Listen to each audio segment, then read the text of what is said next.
So just to catch everybody up who may not have known what was going on over the weekend, on Sunday I was at an event. It was a fundraiser for an organization here in Seattle's Jewish community, which got targeted by 75 Hamas, Antifa, you name it, every kind of activist you can imagine. The media keeps calling them pro-Palestinian activists. They weren't pro-Palestinian activists. They're waving Hamas flags. They're waving Hezbollah flags. They're waving communist flags. Don't tell me they're pro-Palestinian. All right? If somebody shows up and is waving a Trump flag at an LGBTQ event, are you going to say they're pro that? Like, come on, guys, give me a break. So it's just a nonsensical term that the media uses because they don't want to say terrorist supporters. Well, 3 of the terrorist supporters were arrested, and they were arrested because they started scuffling with attendees. They started scuffling with police. It was violent, very, very violent. They've already been released. I kid you not. These guys have already been released. But the good news is we have the court documents, so we know who they are, and we're tracking down all the information about them and anybody else who had something to do with this. Now, the activists were emboldened because they were released. Now, mind you, why were they released? According to the King County prosecutor, they said they don't have all the evidence they need to charge them yet. Now, sometimes this happens where police haven't uploaded what they need to do or the prosecutors haven't processed what they need to do yet. It doesn't mean charges aren't coming, but I'm a little suspicious of the prosecutor's office because this was the same thing they said about the $1 million in damage to the engineering building at the University of Washington. This was the exact same thing they claimed at the time. So these activists are now out. They are now emboldened. And what did they do today? Well, they heard the same speaker, Noah Kochba, who's former Miss Israel, former IDF medic, was speaking at the University of Washington. So what did they do? They decide to head out to the University of Washington. In the pictures, I saw very few Palestinian flags today. I saw actual Hamas flags. I saw actual Hezbollah flags. I saw the Popular Front for the Liberation of Palestine flags. These are all U.S. designated terrorist groups.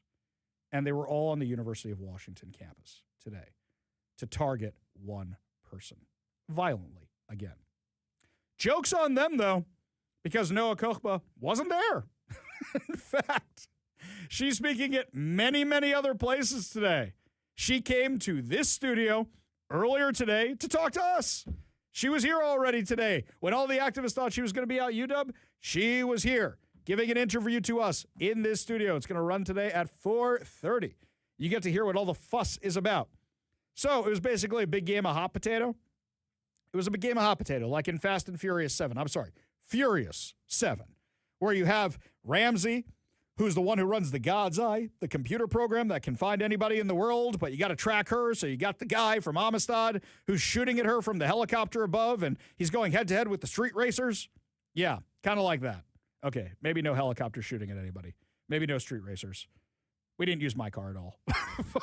But that's what was happening today. So thanks, activists. Appreciate it. You know what those activists are doing at the University of Washington tonight? At a nearby facility.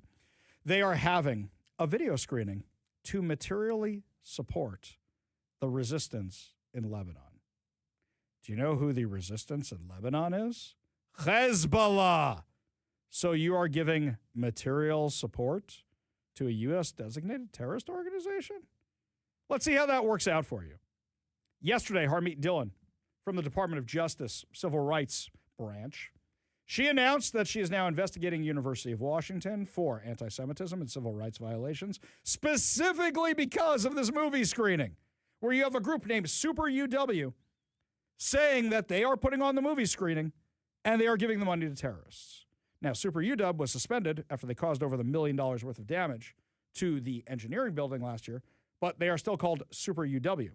According to a statement I got from the University of Washington, they have asked them repeatedly to change their name and stop using it, and they refuse to do so. So I say, when are you going to hit them with the legal action? If they are using your name, if they are using your logo, if they are using anything like that, when are you going to hit them with the legal action? Sending them a strongly worded letter, they won't understand. Sending them a legal letter, that they will understand. We go to the Warrior Injury Law Studio line. Take a call from Eric in Port Orchard. Eric, what's up, man? Thanks for taking my call. So I've lived in the state for 55 years. I was born and raised around the Puget Sound, and I can't believe what I've seen with the mutilation of children that the state allows, and the schools that are just failing, and businesses shutting down because they can't afford it anymore, especially the restaurants. And I just can't believe that tax revolt has not been, at least I haven't heard it, and maybe that's another way to make it stop. And it doesn't have to be violent, and to get the job done. But Well, there is a tax revolt going on right now, Eric, and you know about this one. For sure you know about this one, the car tabs, right? We know that yes, over 600,000 people aren't paying their car tabs, right? And right, so if they're not right, paying their car tabs, then that's a tax revolt on its own, right? right. In fact, they tried to pass legislation to make us all pay our car tabs because so few of us were Right. paying the car tabs, right? Right. But what about like the businesses too? I mean, I haven't heard any businesses that want to get on that because they would have to lead it because we pay their taxes. I know a lot of people don't quite understand that part, but the customer pays the taxes, and so but the business pays the direct payment to the state, and so I was hoping the businesses would get together and do it, but Yeah. Well, on here's the thing sales is that tax. the businesses are just saying we're out of here. You know, the businesses Yeah, tried to yeah. fight a long time ago and they kind of gave up, but now they're just saying, nope, we're out of here. We're gone. So, yeah. And then I've often thought too, it's maybe too late for that, but I don't know. But yeah, because like you say, most of them are gone, and then the new ones that are showing up probably don't want to start revolting after they just started. But What I'm more yeah. worried about, Eric, I'll tell you this, is the businesses that say no way in hell we're even starting in Seattle. They're just moving somewhere Right. else, right? That's what we got to Right. worry about now. Eric, appreciate the call. Appreciate you being part of the show. You want to be part of the show, you give us a call or a text at 206-421-5757. That's 206-421-5757. For everybody out there in streaming land, we heard you. We found out the audio wasn't working for our first segment. It is back up and running on the live stream on Facebook, YouTube, X, and, of course, over on Rumble. Up next, my friends, it's Resignation Day up on Capitol Hill in Washington, D.C. Looks like the swamp is draining itself. We'll tell you why and all the salacious gossip when we come back. You're listening to the Ari Hoffman Show on Talk Radio 570 KVI.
Well, it looks like the swamp is draining itself today, my friends. Bipartisan resignations, bipartisan investigations.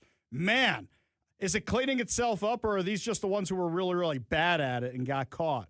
Let's start on the other side of the aisle. According to the Post-Millennial, Democratic Representative Sheila Kerfilis McCormick has resigned from Congress after she has been accused of stealing FEMA funds for her own political campaign.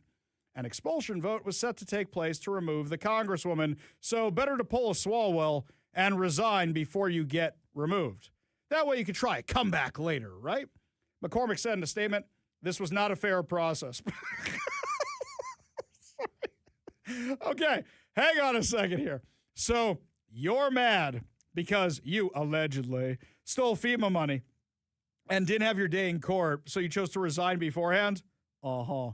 The Ethics Committee refused my new attorney's reasonable request for time to prepare my defense. By going forward with this process, okay, they're two different things, lady. They're two different things. If Congress wants to kick you out, they can kick you out. I will not stand by and pretend this is but anything other than a witch hunt. I simply cannot stand by and allow my due process rights to be trampled on. Congress doesn't do it that way. And have my good name be tarnished. Oh, wait a minute. Didn't you guys all vote to do that to the orange guy? Didn't all of you vote to do that to the orange guy with no due process whatsoever? You had the Steele dossier. You had all this stuff that was created by Hillary Clinton's campaign. That's what you did. Hillary Clinton's campaign. You guys set this whole thing up. Oh, my God. Unbelievable. I choose to step away so I can devote my time to fighting for my neighbors in the Florida's 20th District. I choose to step away. Yeah, I want to fight for you, so I'm going to leave so I can fight for you. I'm going to give up the fight so I can go fight for you. Okay. Let me say this plainly. We should be very careful about the precedent we are setting. Oh, enough. We know what you guys did to Donald Trump. It's the same thing. Last month, the House Ethics Subcommittee reported that McCormick was found guilty for allegedly funneling millions of dollars in FEMA funds to her congressional campaign in Florida's 20th congressional district. She is also facing a criminal investigation because of the allegations. She is facing up to 50 years in prison if she is convicted. The Department of Justice accused her of laundering $5 million in FEMA funds that were allegedly overpaid to her family's healthcare company. Then those funds were allegedly laundered over to her campaign. Wow. I mean, really, they got her dead to rights on this one. They really, really do. All right, let's switch it over. Who else we got around here? Representative Nancy Mace announced on Monday that she has introduced a resolution to expel Corey Mills from the chamber, accusing him of sexual misconduct and other misdeeds. She wrote, "The swamp has protected Corey Mills for far too long, and we are done letting it slide. We tried to censure him and strip him from his committee assignments. Both parties blocked it. We are not backing down. The evidence against Mills is overwhelming. Beating women, telling them to lie about it, cyber-stalking women, lying about his military service, profiting off his seat. Any member who votes to keep him here is voting to protect a woman beater and a fraud. He needs to be expelled immediately." So is Corey Mills going to be the next one to go, or does he think he can just survive this? The resolution, first obtained by Fox News, accuses Mills of campaign finance violations, sexual misconduct, misrepresenting his military service, and illicit involvement in federal contracts as a member of Congress. Mace had previously attempted to censure Mills, strip him of his 2 committee assignments in a measure that was overwhelmingly objected by the House in November because the House protects its own. The Ethics Committee investigation is looking into 6 allegations that Mills failed to properly disclose required information on statements to be filed with the House, violated campaign finance laws, regulations with his 2022 and 2024 election campaigns, improperly solicited and received gifts, including in connection with privately sponsored, officially connected travel, received special favors by virtue of his position, engaged in misconduct with respect to allegations of sexual misconduct and or dating violence, and misused congressional resources or status.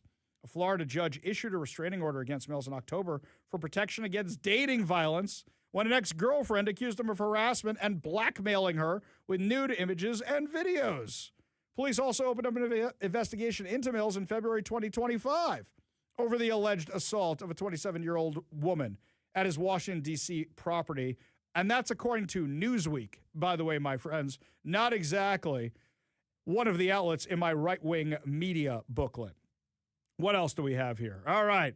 Let's go to somebody in the Trump administration. We're just getting rid of everybody today. Department of Labor Secretary Lori Chavez DeRemer became the latest Trump administration official to leave their post on Monday, announcing that she is leaving for the private sector. According to the Post-Millennial, this comes after reports that Chavez DeRemer was under investigation for complaints that she was abusing her position to pursue an inappropriate relationship with a subordinate, and reports that her husband had been banned from Department of Labor's headquarters over allegations of sexual assault against female staffers?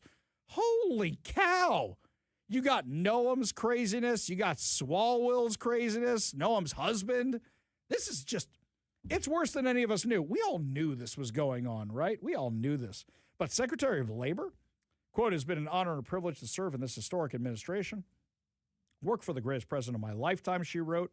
Monday evening at the Department of Labor, I'm proud that we made significant progress in advancing President Trump's mission to bridge the gap between business and labor and always put the American worker first. We created new pathways to mortgage-paying jobs, prepared workers to blah, blah, blah, blah, blah. Okay. So, anywho, she's out now, too. How deep do you think this goes? Do you think it's just everybody who's going down? They're like, if we get rid of them, then you know what? The rest of us are safe? Do you think there's anybody who's clean in Congress? House, Senate, administration, D.C., anywhere? You think it's just absolute power corrupts absolutely? You think it's just because they think they can get away with this? You think it's because they got away with this for so long? What's your theory on this? Because this is really just sick. Just sick at this point. How many people? How many more are there?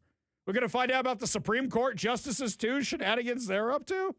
Man, when they said drain the swamp, this is exactly what they were talking about. Up next, some of your calls, some of your texts, plus also a mass boycott of conservative media outlets has now finally been ended. Does this mean you're going to see more of your social media posts on Facebook and those shadow bans are going to be gone? We'll tell you what's going on when we come back. You're listening to the Ari Hoffman Show on Talk Radio 570 KVI.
A lot of conservative media outlets, a lot of conservative sites have seen their traffic restricted. Now, we know there was this leftist organization called GARM, and what they did was they rated different websites about whether it was trustworthy or not, and they would specifically rate websites less trustworthy. So you notice from time to time when you go to a conservative website, all of a sudden all your spam blockers would go crazy. It wasn't necessarily because there was anything wrong with the website, unless you're going to the weird ones. It was because they had been rated badly or they wouldn't show up in search results. A lot of shenanigans was going on. Well, now the Federal Trade Commission has announced a settlement with 3 major ad companies over claims they colluded to implement a brand safety measure through which disfavored content, including conservative media outlets, was effectively boycotted and deemed misinformation, and fewer ads were run. Right, that's another angle on this. So what will happen is you go to an advertising company that does the digital advertising, and you want to say, I want to advertise, and I want this kind of campaign, I want to go to this many people, and they go, okay, well, to do that, we're going to go to these websites, but we're not going to go to those because those get less traffic or they're not as trustworthy, so they weren't getting the same revenue. The ad agencies have now agreed to an order stopping such conduct. FTC Chairman Andrew Ferguson, not our Ferguson, different Ferguson, said in a statement, the ad agency's brand safety conspiracy turned competition in the market for ad buying services on its head. The antitrust laws guarantee participation in a market free from conduct such as economic boycotts that distort the fundamental competitive pressures that promote lower prices, higher quality products, and increased innovation. This is one of the kinds of things that actually you had media agencies being rated on how trustworthy they were. So CNN, MSNBC, and others get pushed to the top of the pile, and then they get more advertising dollars. Switching gears for a second here, it looks like somebody sent this through on the text line. I confirmed it during the break, and now we got some breaking news right now for you. Talk Radio 570 KVI, breaking news on the Ari Hoffman Show. Apparently the light rail is now shut down in South Seattle, and the reason I'm telling you guys this is because I know some of you listen to us on your way home. Apparently there is a major gas leak going on in South Seattle. KOMO News is reporting that firefighters are responding to a reported natural gas leak Tuesday afternoon in South Seattle. They said they were dispatched on to the 5,000 block of Martin Luther King Jr. Way South and urged people to avoid the area. This apparently happened right after we went on air today. So if you drive along Martin Luther King Way along the light rail itself has been disrupted in South Seattle. For now, if you're going that direction, seek other means of transportation. Otherwise, you're going to have some real problems right there. This one here, a lot of people are weighing in on whether they're going to stay and fight or whether they are completely out of here. So this one here, okay, this isn't productive, guys. You guys saying bye, get out of here, this is good news. This is not productive, my friends. Saying that Starbucks is out of here, not productive. That doesn't help you. I'm with them, man. See ya. Thanks for coming. I'm with them. Appreciate you visiting. I'll enjoy every time I watch a movie like Singles or whatever, and we can reminisce about when we were the coffee kings of the of America. Oh, you're tired about the stigma. Is that what it is? No, I'm just saying it's bye.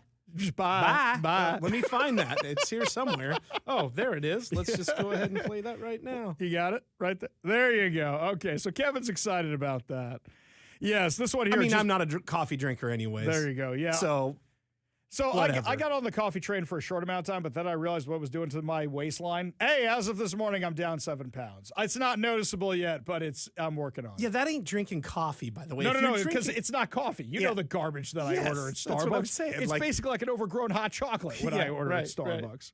All right, this one here. Just wait until Holland America decides to relocate. Is Holland America based here? Well, there's a giant building down here that has an anchor on it. If you go ahead, right. Elliott. I've seen that building before. So they're still here. They vacated that building, but they're still here. I think they vacated that building, but they're still here in some capacity, I believe. Yeah. Now we'll have to do some Googling. I'm sure they're here for the ships, but is their headquarters actually here? It used to be. So. Yeah. If it is here now, I think it's a smaller footprint. Right. This one here, Ari, what blueprint did Louisiana use to turn the place red? Well, funny you should ask. I actually asked the Heritage Foundation for their blueprint of what they used for Louisiana so we can use it, but it basically started at the local level. It started at the local level and exposing how these bad policies were hurting people. So here, Ari, not to be negative, but I see the liberal rich who have re-domiciled while still owning property here, pouring millions into ads and re-election campaigns to maintain eco-socialist control of Washington State. That's John in Lakewood. Not wrong, by the way. Not wrong, by the way. That is a problem. But I think there's a lot more people who are sticking around and fighting who are actually now on our side. I think this is something to keep an eye on. I'm not going to say it's going to be easy, my friends. I don't think that's going to be the case at all. I would be lying to you if I said it was going to be easy. It's just not. Around a few other ones here. This one, oh, that's very nice of you, Robin Lakewood. Congratulations on Israel's 78th birthday anniversary. That actually starts more tonight. Today is Memorial Day in Israel, where they actually, my son told me this morning, they assign members of the army who are not actively in combat. My son's not actively in combat. They assign them to stand in certain cemeteries and help people out and stuff. That was actually his job this morning. This one here, which is when we're looking at this, Ari, you have to put today's politicians in the same categories as the cartels that are ruining our great country. I don't think you're wrong about this. This one from James. Ari, just a question. Why would someone drive a vehicle without a front license plate? Have several in my neighborhood. I thought it was illegal. A question for your listeners. Okay, James, as somebody who does not have a front license plate on his vehicle, it really throws off the lines of my car. That's number one. Number two, who's going to give me a ticket? Number three, I think it's the back one that is required here in Washington State. I don't think the front, I don't want to misspeak at a turn, but I'm pretty sure it's the back one. That's the important one. I think you're right. Yeah. Holland America, yes, apparently still headquartered in Seattle. Okay. No longer down in that building, but over in a building on 3rd here. It looks like this is a Google machine. Sure. Sometimes you can't. Yeah. By the Church of Scientology down here. Really? Yeah. Yes. Right across the street. Well, I mean, they're into spaceships, right?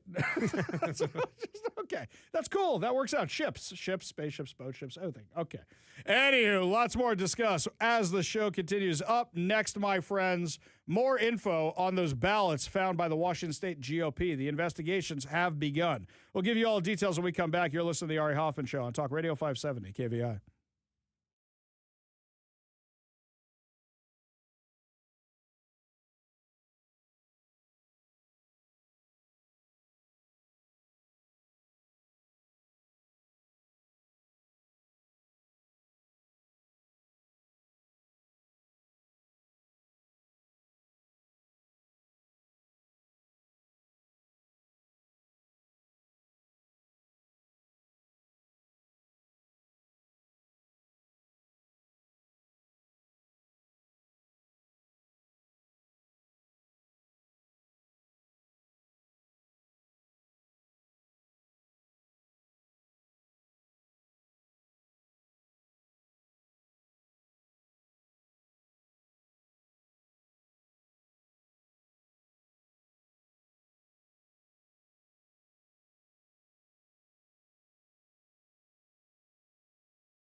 Welcome to the Ari Hoffman Show on Talk Radio 570 KVI, your home for the politically homeless, streaming live at KVI.com and the KVI app.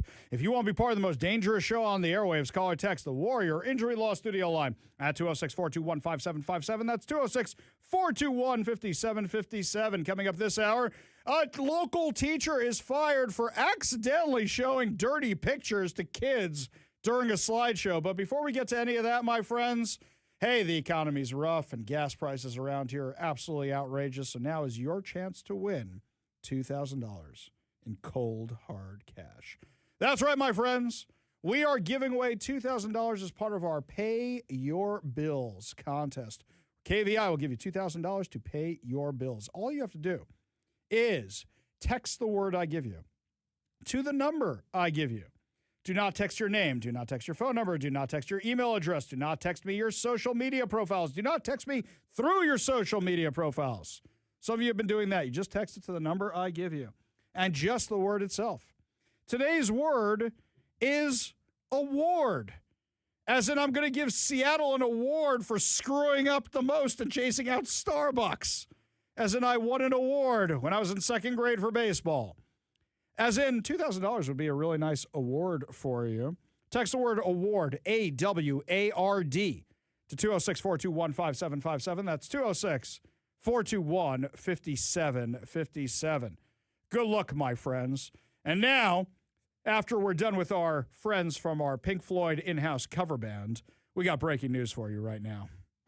Talk Radio 570 KVI. Breaking news on the Ari Hoffman Show. Earlier in the show today, we announced that Starbucks is restructuring its technology division. Restructuring is another term for layoffs, and they did announce that there will be layoffs, but they will not admit they're in Seattle.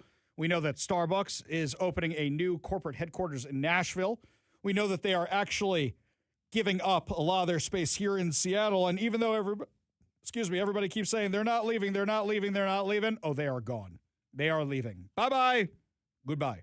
So, Seattle Mayor Katie Wilson never responds to my request for comment. Never, ever, ever, ever, ever, ever, ever, ever. Neither does Bob Ferguson. So I turned to one of my friends over at Northwest News Radio and I said, hey, Aaron Wright, can you do me a favor? Would you mind sending a request for comment over to Katie Wilson's office for the fact that Starbucks is now leaving Seattle? And fresh in my hands, Aaron actually printed this up for me, rather than emailed it to me, sent it over, came over to my studio to hand deliver it to me. And he gave me this. This is a statement from Katie Wilson's office. Katie Wilson, you might remember, went down to protest Starbucks the day she got inaugurated, the day she won the election, joined the picket line with the people attacking a Seattle company. And now their headquarters is moving. She went to join the Ventifada. So here we go. Here's the statement. All right, I'm ready for this. Okay, here we go. It's going to be art.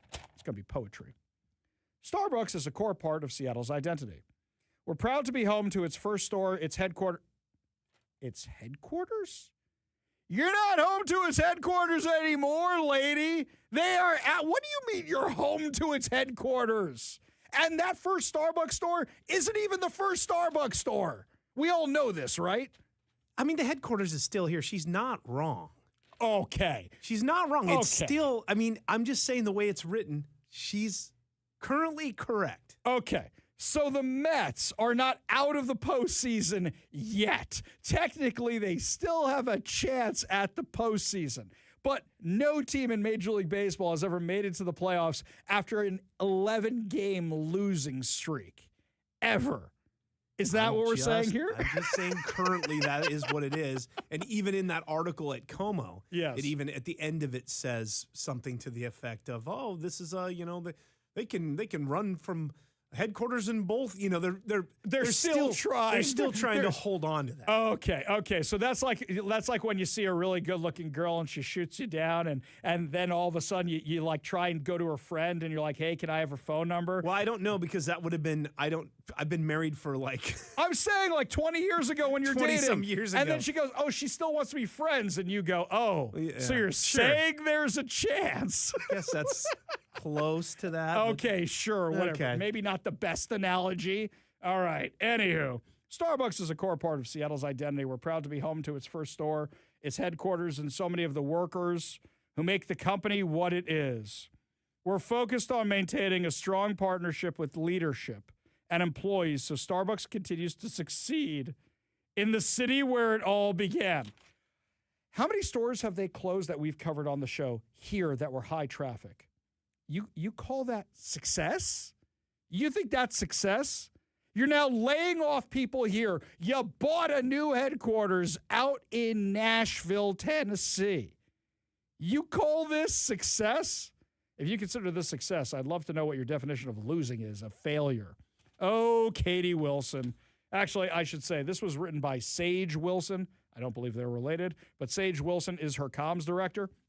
Sage Wilson, by the way, you can always spot Sage Wilson. They're the ones wearing the keffiyeh from the mayor's office in a crowd. They're always the one doing that. That's right. This is Katie Wilson. This is your city.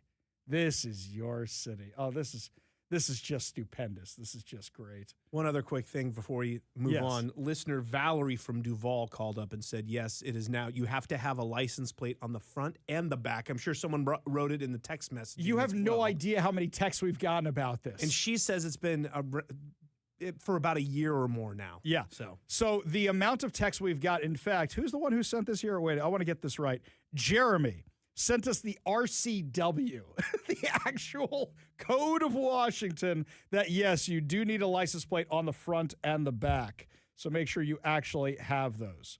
This one here from Dennis. It is illegal to not have a front license plate in Washington. I've gotten a ticket for it before. Dennis, I'm not calling you wrong. When was the last time you got a ticket in Seattle for anything? Kevin and I did this the other day, right? When's the last time you got a ticket in Seattle for something other than parking? And I was wrong. Wrong. Never. Other than parking, never for me. I said, you asked when was the last time I got pulled over? Yeah. And then after I said it on air, we were talking about it, and I think you're right. I think it was a state trooper that pulled me over where I was at. That's what it is. Yeah. So I don't think I've ever been pulled over by a SPD ever. And that explains part of the problem. You do these road diets and people drive like maniacs. And here's something else, Kevin, because I try to be a nice guy. I reached out to the Seattle City Council and I reached out to Council Member Rob Saka, who wants to redo this whole thing. And I said, I would love to have you on the show.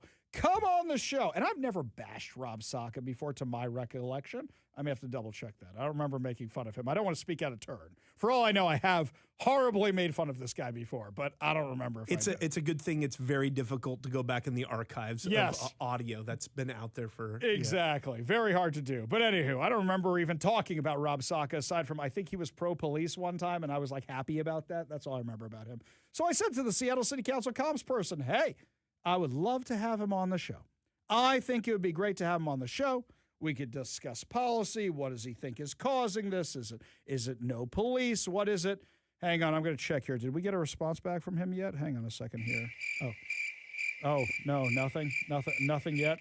It's only been 5 days or whatever it's been since we reached out to his office. I'd like to slip in as well. I'd like to keep the trend going. So anybody at the SPD listening, just keep not pulling me over, please. All right, here's what we'll do. We'll put an official request out for the Seattle Police Department. If you have a KVI Back the Blue sticker, you know that we are the only ones in town that support you guys, so please don't pull over our listeners. And I hate to say I don't have one of those in my car. Oh, Kevin, you're killing me. I live in Seattle, man. Yeah, I'm going to get my window broken out. I know what you're saying. That listener who sent us the picture a while ago, I forget which listener it was. They sent us a picture. They've got the Back the Blue sticker. They've got the KVI Keep Right sticker. And they also have a giant turd emoji, the poop emoji, and it says Turd Ferguson on it. I'm like, that is an Ari Hoffman Show listener right there. You are a special person. Now watch what's going to happen. The entire text line is going to blow up with people going, where do we get the Turd Ferguson emoji? Where do we get that? If we get an online store, I want the Turd Ferguson emoji for your car. I want that everywhere so that everybody can have a Turd Ferguson emoji. I guarantee you that this person lives in like Snohomish or Duval, like Valerie, somewhere out there where it's safe to have that many stickers of that type on their vehicles. And by the way, this wasn't one of these cars that looks like you're covering over dents with stickers. Right. This was a nice vehicle that had all these stickers on it. Normally, the more beat up ones are the ones with all the bumper stickers. Yeah, the on worst that I see are the liberal, like old. It's usually like an old Subaru, and the back is just a billboard of stickers that are saying like it's just that's such an eyesore. You're parked behind it, and you're like, oh my god! You know what, I'm being I always lectured while I'm driving to Chick-fil-A. I'm being lectured. That's what I like to do. I like to pass them and hit the gas as much as I can because I know they definitely got one of those, clean energy or whatever nonsense it is. And I blow past them as fast as I can. And I always look as I go by to see if they're wearing a mask because 9 times out of 10, they are. Yes, those are the worst drivers ever. Ever, ever, ever. Actually, here, poll for our audience, okay? If we need to order new bumper stickers, do you guys want stickers or you want the magnets? Because I know some people don't want to put them on their car and they want to be able to take them off. Yeah, and sometimes you can do those inside clings now, too. Yeah, the clings also. Yeah. I think those may be the better way to go down the road. So that way, if you're coming to Seattle, you don't want your car getting keyed. You have to weigh the pro cons. Switching gears, back to news of the day, my friends. It looks like now the U.S. Postal Service is investigating what happened with those hundreds of ballots that were found near a dumpster in Renton. According to King 5, a box of ballots found next to a dumpster in Renton is now drawing federal attention as investigators work to determine how they ended up there and whether any laws were broken. The U.S. Postal Inspection Service confirmed to King 5 it is aware of the situation and investigating. Wait a second, Kevin, I think we need to take a moment and reflect here for a second. Seattle Times did a good story today. King 5 is doing good news today. What is happening? It's like up is down, left is right, BA is select start. Crazy things happening around here today. At the same time, the Washington State Republican Party says it's conducting its own review of the ballots, which party chair Jim Walsh said were turned over by a Good Samaritan earlier this year. Now, Jim Walsh, Representative Walsh, chair of the GOP, is coming on the show tomorrow to actually discuss this. But if you missed this last week, what happened was Representative Walsh posted a video to social media where he was talking about what he found outside this dumpster. I'll just play a little bit of it for you so you know how serious this really, really is. Hi, it's Jim Walsh here with breaking news. Earlier today, a concerned citizen contacted me and came and dropped off at the Bellevue headquarters a large box of ballots, Washington State ballots, specifically King County elections ballots, that were mailed to people and never received or maybe returned to an original post office box, mail box address. And the concerned individual, a fellow, found these ballots in a box on the ground next to a dumpster behind a strip mall in Renton. He looked in the box, saw it was ballots, hundreds of ballots, many from the 2024 general election, but others from 2025, 2023, 2022, basically multiple Washington elections between 2022 and 2025 last year. Didn't know what to do. He realized there was something wrong, that all these ballots were just sitting there in a box on the ground next to a dumpster. So he picked up the box, he put it in his truck, and then he called first King County Elections, because they're the ones who sent the ballots out. No response, no interest. Then he called the State Secretary of State, Steve Hobbs, that office. No interest, no response. Then he called his federal Congress member, their office, no interest, no response. Then he reached out to me. This is proof that in Washington State, we need to do better to improve the security and integrity of our mail-in voting system. This is proof of the broken chain of custody that makes secure elections impossible. in Washington State.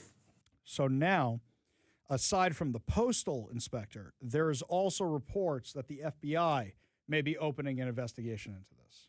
It's crazy to me how much us conservatives are begging for federal intervention. But if Kash Patel is dealing with this, I actually think it will get solved. Now, Steve Hobbs' office is denying anybody ever contacted them. My guess is here's what probably happened. Probably they got receptionist lady or man or whoever, and the person in the office goes, "Oh, that's nice, sir. Yep, that's nice. Pat, pat, tussle, tussle." My guess is that is what happened over there. I think 100% that is what happened. I don't think it's nefarious necessarily. I think they get these kind of crazy calls all the time, and this one turned out to be accurate. I mean, look, we know there's other things that are issues with our ballots, but this one, it looks like, turned out to be 100% accurate, and that's why we're having Representative Walsh on the show tomorrow, specifically to address these claims and see what's going on. This is huge news, by the way.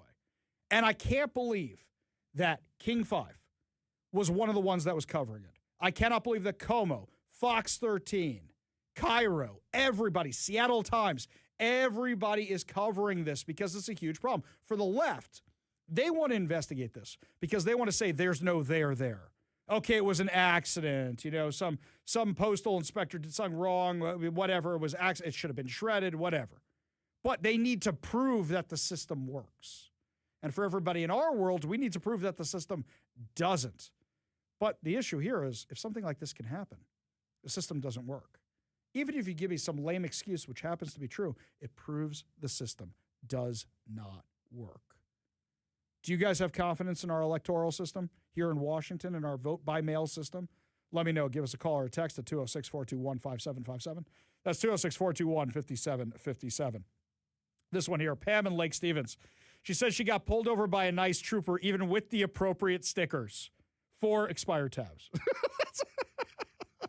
Very good, Pam. Oh, I told you this was going to happen, Kevin. From the 253, where can I get the Turd Ferguson sticker? I knew this was going to happen. See, exactly. Yeah, I knew when you threw it out there. I'm like, okay, here we go. Somebody made the turd. Somebody made it. Somebody emailed it to me. Somebody even sent me a link of where to order it, and I don't know what I did with it. If you are listening right now, and you are the maker of the Turd Ferguson sticker, we want to recognize you, sir. I remember it was a sir. We want to recognize you. And we want to give you some business with the Turd Ferguson sticker for the car. It was a cling, I think it was, for the back window deal. This one here, Ari, about a year ago, I was driving my company vehicle on 4th Avenue, got pulled over by Seattle police for bad tabs. Shut your face. You did not. Eben, I don't believe you. You don't get... Okay, fine. I believe you. I explained to the officer my shop guy must have forgotten to give me new tabs. He gave me a ticket while we were pulled over next to a bunch of RVs that were completely unregistered. Now I believe your story. I believe your story, but I 100% believe your story. Hey, by the way, I found out where all the RVs from Soto are going. I found the spot. So over on Airport Way where it cuts over onto Lucille by the train tracks, there's just this area where it used to be the Somali truckers were always working on their trucks. Somali truckers are all gone now. But next to the tracks, this massive RV thing is just growing and growing. And the other day I was so mad when I was out there. I'll tell you why I was mad. They have the giant bins from Waste Management out there as if they're all their own homes. You know the blue ones you get for your house? They have garbage and recycling. Garbage and recycling being given to the homeless. And for those of you who go, oh, Ari, maybe they stole them. Every single one of them having one. And in addition to that, they got the purple bags from the city, which the city goes around to give the homeless for their trash so they can clean it up. No. The city knows damn well what is happening at this encampment and isn't doing anything about it at all. Ugh, crazy stuff. This city. Speaking of this city, well, it wasn't technically this city, but it was this state. A teacher showed dirty pictures to kids in the classroom by accident and now had to resign. We're going to tell you what happened when we come back. You're listening to The Ari Hoffman Show on Talk Radio 570 KVI.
Speaking of American idiots, a teacher at Glacier Peak High School in Snohomish has resigned after accidentally exposing students to images of naked boobs during a PowerPoint presentation.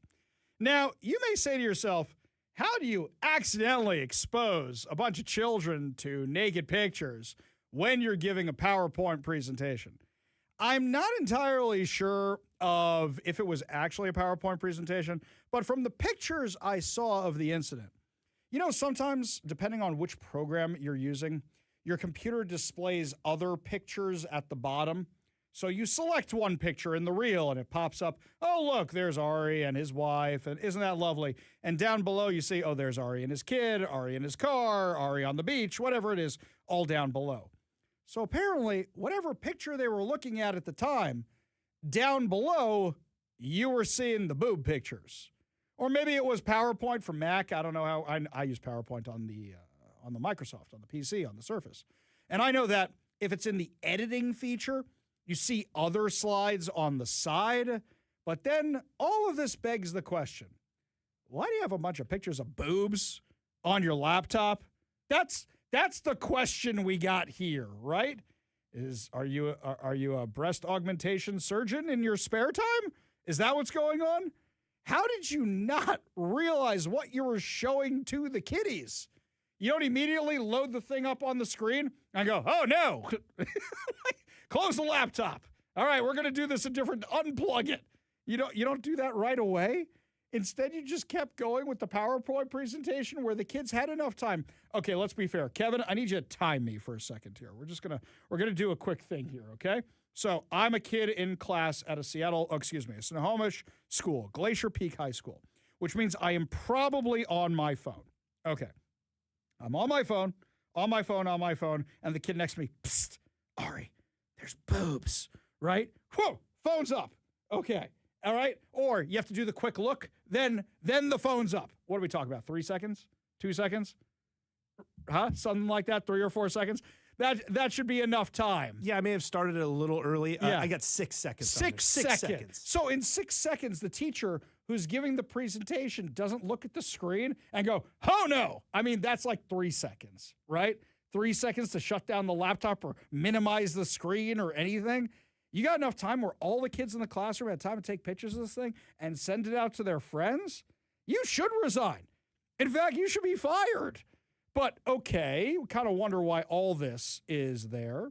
The incident occurred when images stored on the male teacher's laptop became visible to students as thumbnails during a classroom presentation. Screenshots of the images apparently began circulating around the school following the incident, according to King 5. The Snohomish School District sent a letter to parents last week stating, it is our understanding that these images have since been viewed by many others beyond the classroom, and we want to give you an opportunity to process with your student if you chose to do so. All right, I know how this conversation is going to go down between a lot of people. So wait a second. This was just up in the class. I can imagine my kid coming home. Well, this would never happen at my kid's school, but I can imagine my kid coming home. You won't believe this, Dad. You won't believe what was on the screen today. What was on the screen today? Well, teacher accidentally put some boobs up on the screen. Can you imagine having that conversation with your kids? You did what? Who did who? What? Huh? What? Parents who spoke with King 5 said they were stunned by the incident. Quote, when you have that position, you have to have a heightened sense of what you're doing. Oh, you think? I guess you should be monitoring what you put on your laptop before you show an entire classroom of kids something else on your laptop. Wait a second, I got a question. Was this a school-provided laptop? This one here, I know if I had a job and it happened to me, I'd be fired immediately. Sources tell King 5 the teacher's resignation made a termination unnecessary. Yeah, but here's the little thing. Now it doesn't go in their file. Remember we discussed a couple weeks ago how when a teacher resigns, quits, any of that kind of stuff, now it doesn't go into the mass database of what the problem was. Instead, now this teacher can be hired at another school. And you got to wonder why there are naked pictures on their laptop and that they didn't even notice it was happening when they were showing it to a classroom filled with children. The Snohomish School District declined to comment to King 5 News on the incident any further than what they already gave. Yeah, okay. Lot of questions with this here. Were there other incidents? Is this going to be one of these cases where, oh yeah, that guy? Because there's only 2 reactions to the teachers when you find out they're a sex pest or something? What are the two reactions? No, they never would have done that. And the other reaction of, yep, saw it coming a mile away. Saw it coming a mile. There was this one teacher who we all used to make fun of. We're like, as soon as we found out that guy was actually going to jail, yep, saw it coming a mile away. Absolutely. You know what Antifa didn't see coming a mile away? We were playing hot potato with somebody they were targeting in town. They were in the studio a little while ago when the Antifa activists showed up to University of Washington to target their event. Up next, our interview with former IDF combat medic and Miss Israel Noah Kochba and Randy Kessler from Stand With Us, the event which was targeted by Antifa and pro-Hamas activists over the weekend. You're listening to the Ari Hoffman Show on Talk Radio 570 KVI.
Well, for the radical activists that are hanging out at the University of Washington campus, I hate to disappoint you, but the person you showed up to protest is not actually there. They are here in my studio right now. There was an event scheduled for Saturday night by my good friends over at Stand With Us Northwest, which is a great organization that combats anti-Semitism and supports Israel. My kids have been their youth interns. We have given money to this organization. Yes, I support the Zionists because guess what? I am one. And I was really looking forward to hearing Noah Kochva, former IDF medic and former Miss Israel, speak about her everything that's happened, her whole experience. And unfortunately, I didn't get to hear the speeches because I was outside dealing with Antifa and dealing with radical activists. And my wife, I had to escort her to the car because the radical activists were actually yelling and screaming at her and my 15-year-old daughter because they're oh so tolerant. But I figured, hey, you know what? Let's bring her in studio and hear what she has to say. Joining us now in studio, Noah Kochva. Thanks so much for being with us today. Hi, I'm excited to be here. Thanks for being here today. So tell me, have you had this kind of reaction when you go to other cities before? Yes. It was actually, this was one of the worst ones because they always like message me whenever I go to different places. They're like, we don't want you in our city, but they never actually act and do something. Mm-hmm. I had only one time when I was going to San Francisco. So they also found out that I'm going to be there, that I'm going to speak there. And they actually also organized a protest outside. I was speaking at a synagogue, and outside of the synagogue, it was actually raining that day, so it was just a realization that these people came out on rain with umbrellas and protest against me. It was insane because also they came with gowns, tiaras, and they made these like fake sashes, like of beauty queens, but instead of Miss Israel, they wrote Miss Genocide, Miss Ethnic Cleansing, Miss Baby Killer, Miss Information, all of this kind of things. And it was really insane. They were just outside waiting for me. The same that happened 2 days ago. Now, I saw they were absolutely losing their minds this time. The Seattle Police Department had to come in. They brought about 50 officers. They broke up the crowd. They arrested 3 people who have now since been released. As Don't they get me should. started on that. Yeah. But the fact that they released them was a whole nother thing, which... They've just been released? They just released them, and I am not happy about it. But that's for another discussion for another time. We'll talk about that. But the thing that really bothers me is I don't think people know what IDF medics do. So what does an IDF medic do? So an IDF medic, every place in the military, you treat people. But I say people, I say not only Israelis, not only Jews, but also people that got injured from all ethnicities, from all races, from every single, every single place. Because when you are finishing the military course of how to be a combat medic, you take an oath. And within that oath, you are swearing to say, I'm going to treat every person, no matter if it's my loved one or if it's my enemy. And this is the exact translation taken from that combat medic oath. So you don't really get to choose and pick who you're treating and who you're going to help and give medical assistance, because this is something that the IDF, one of the main values in the military is the value of life, period. It doesn't really matter which life are they, because in our eyes, not in our enemies' eyes, the value of life comes first. Every person's life, because every person is a soul. Every person, even if our enemies, they're the worst human beings that can be, they're still people. And we don't get to choose as combat medics, as people that are giving help, as people that are treating other people, who we're going to save and who we're going to treat. And that's why even in the war, I've treated Palestinians and also every single medic that we're serving at that time, and in general, I get actually so many messages from combat medics throughout from so many times, even like from 10 years ago.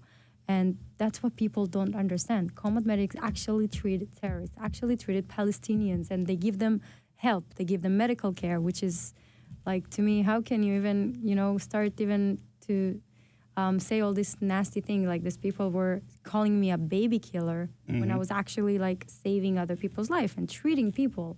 So it's just absurd to me. They were saying that to the elderly people walking in, people who've never served. Yeah, people that have never before. served in that. Yeah, No. people that have, all they did was probably like be here, be happy, live a beautiful Jewish life, quiet, and these people just accuse them at so many things that they have no connection at all. Right.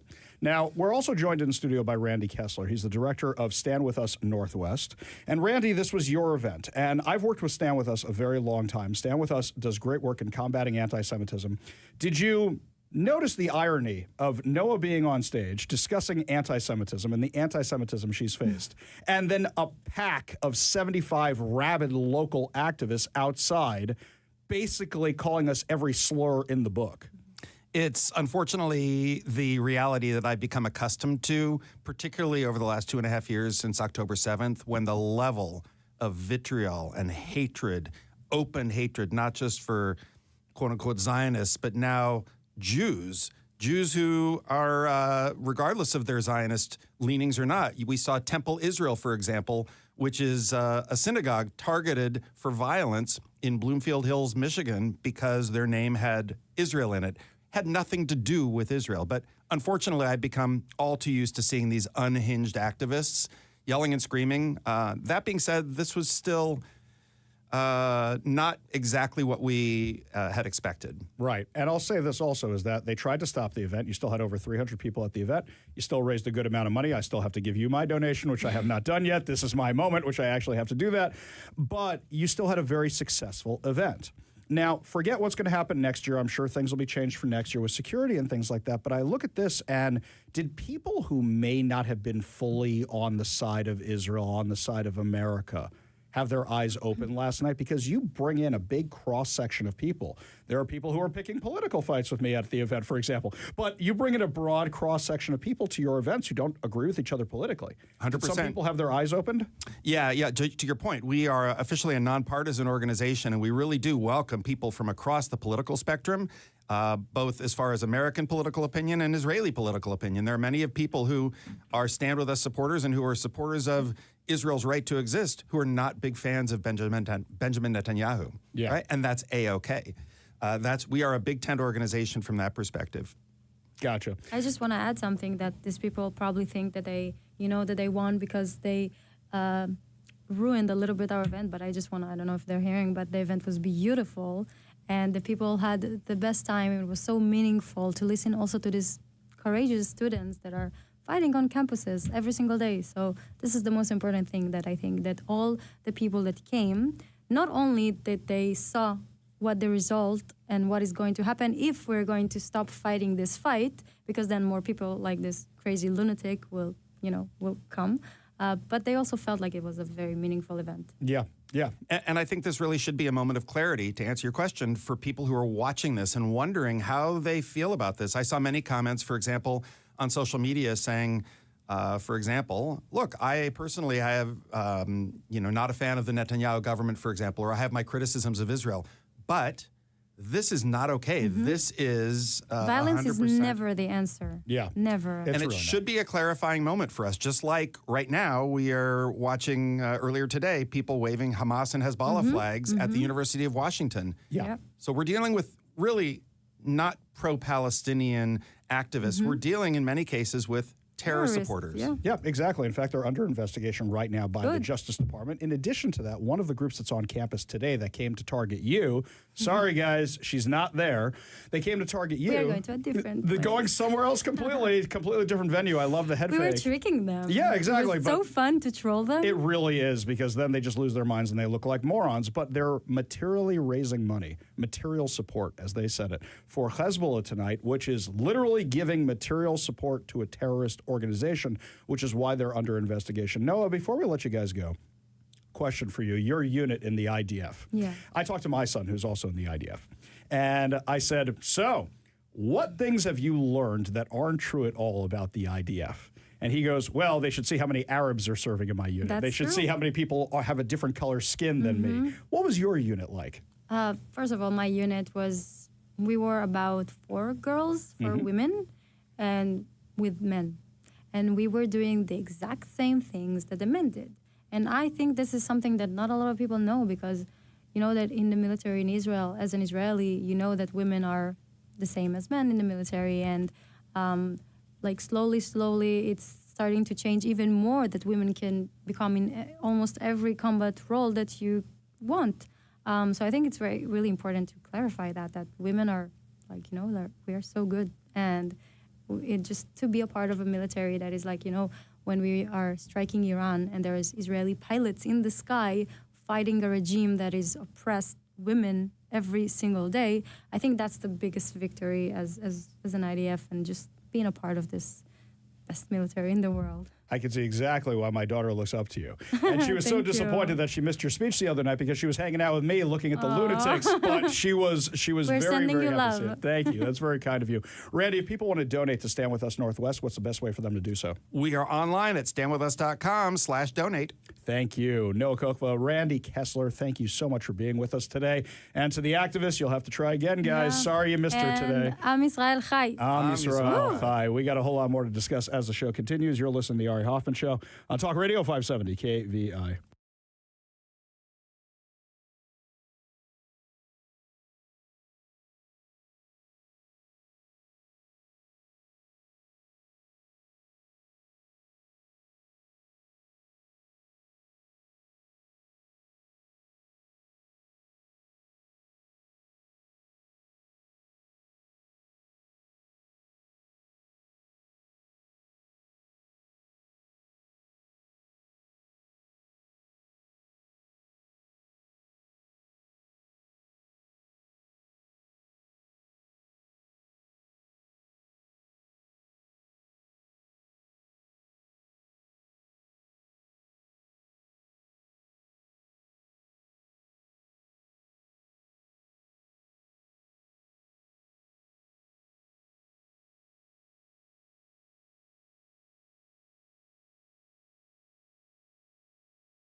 Welcome back to the Ari Hoffman Show. Just want to remind everybody, we are giving away four tickets to the Bremerton Air Show, which is going to be July 11th through 12th at the Bremerton National Airport. This contest is only online at kvi.com. You're going to have so many amazing airplanes to look at, like an F-86 Sabre. You're also going to have a P-40 Kitty Hawk, an F-6F Hellcat. So much more is going to be there, including a PBY Catalina.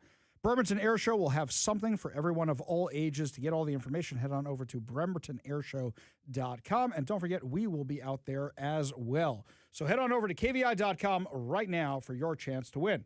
We go to the Warrior Injury Law studio line, take a call from our friend Transit Joe, who's had a rough day. Transit Joe, what's going on, man?